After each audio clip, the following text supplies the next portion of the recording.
नमस्कार दोस्तों, आपका मेरी कहानी अक्कड़ बक्कड़ टीवी चैनल में स्वागत है। अगर आप चैनल में नए हैं तो चैनल को सब्सक्राइब जरूर कीजिए। आपके सामने प्रस्तुत है एक कहानी जो आपकी सोच जरूर बदल देगी। चालाक लोमड़ी और बुद्धिमान सारस। एक समय की बात है, एक जंगल में एक लोमड़ी रहती थी।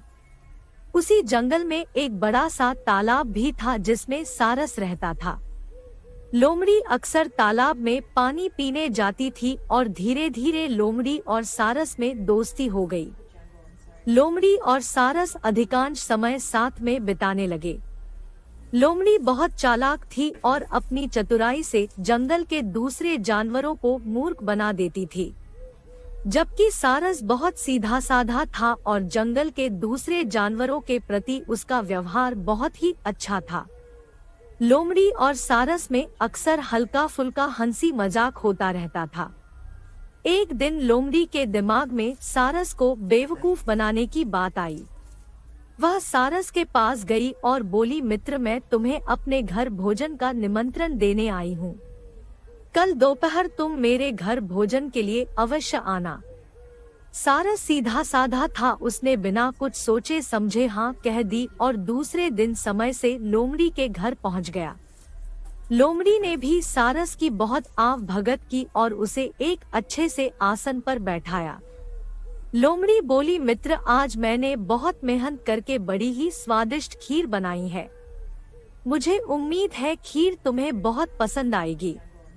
इतना कहकर लोमड़ी खीर लेकर आ गई और चौड़े बर्तनों में खीर परोस दी। चौड़े बर्तनों में लोमड़ी तो खीर अच्छी तरह से खा पा रही थी, किंतु बर्तन चौड़ा होने के कारण सारस अपनी चोट से खीर से नहीं खा पा रहा था। कुछ ही देर में लोमड़ी ने सारी खीर चट कर दी और सारस देखता ही रह गया। खीर खाने के बाद लोमड़ी सारस से बोली, मित्र, क्या बात है?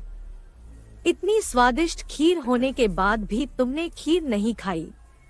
सारस लोमड़ी की सारी चाल समझ गया था। सारस बोला, नहीं नहीं, आज मुझे भूख नहीं है। इतना कहकर सारस वहां से चला गया। लोमड़ी के घर से जाने के बाद सारस अपने आप को बहुत अपमानित महसूस कर रहा था और किसी भी तरह लोमड़ी से अपना बदला लेना चाहता था। सारस दिन भर यही सोचता रहा कि किस तरह लोमड़ी से अपना बदला लूं। तभी उसे एक उपाय सूझा। वह लोमड़ी के पास गया और बोला, बहन लोमड़ी, मैं तुम्हारे यहाँ दावत खा चुका हूँ, अब मेरी बारी है। मैं भी तुम्हें अपने यहाँ भोजन का निमंत्रण देने आया हूँ। तुम्हें कल दोपहर में मेरे घर भोजन के लिए आना होगा। लोमड़ी ने झट से सारस का आमंत्रण स्वीकार कर लिया। दूसरे दिन लोमड़ी समय से सारस के घर पहुंच गई। सारस ने भी भोजन में खीर बनाई।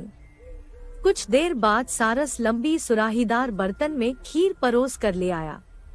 पतले मुंह वाले बर्तन में सारस तो आसानी से अपनी चोट से खीर खा पा रहा था, किंतु लोमड़ी का मुंह खीर तक नहीं पहुंच पा रहा था।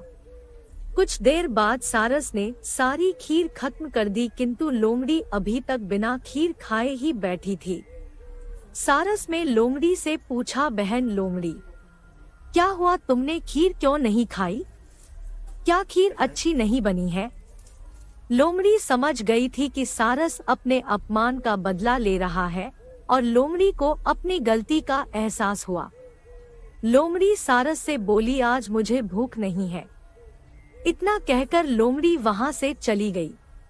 चालाक लोमड़ी और बुद्धिमान सारस की कहानी से हमें शिक्षा मिलती है कि हमें कभी भी किसी का अपमान नहीं करना चाहिए। कोई भी प्रयास छोटा नहीं होता। हजारों मील लंबी यात्रा भी एक कदम से शुरू होती है। दोस्तों, जाते जाते कम से कम एक लाइक, शेयर और सब्सक्राइब तो बनता है। हंसते रहो, हंसाते रहो, सब्सक्राइब बढ़ाते रहो।